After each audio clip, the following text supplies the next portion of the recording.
sinasabihan na may nakagwapo sa ito sa farming kay nagpapawis tayo. Wala na ko nag-exercise, nag-walking. Kaya exercise naman yung itong ginabuhan. Pero naata sa syudad, nag-walking kita. Ako dito. Ginabuhan. Karon kay naata diri. Imbis ato ang exercise, atoan na lang itarbaho. Pawis pa tayo na nakatarbaho pa tayo. So ito mga kuan na ito. Mga pulak. Ito aning panalhon dito sa Pugundaan. May na lang ni. Puhon. Dungag-dungag sa ito ang income.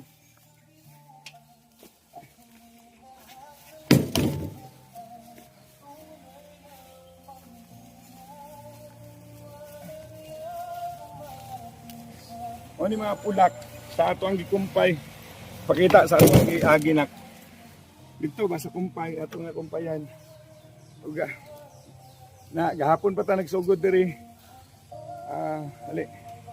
Na ato ang target nga mahurot og kumpay ang kana mahinluan nato. Kana siya kay para ang panungkitay o kita nga manapok. Ini panungkit nato. Di na tamag. Isa kung pangita sa lubi kay hayag na. So i-update mo kung 16 pa man tamag sungkit. So andam-andam sa mahilig na makapuno kay perminti tahotdan og stock sa kadaghan nga gusto mo tilaw sa tuang makapuno press. Ang sarap kasi tayo ang makapuno natin dito. Walang kasing sarap.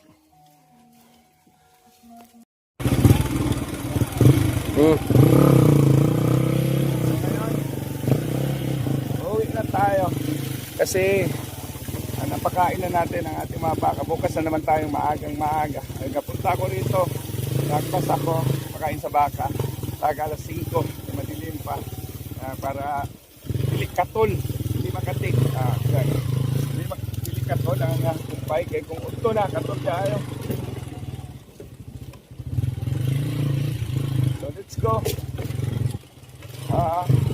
Ito ang daan nating off-roaders.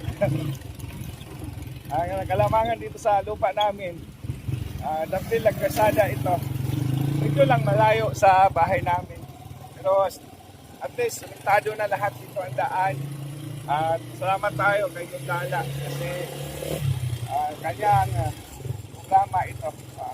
Hanggang ito sa Prama Inak hanggang sa Balindog.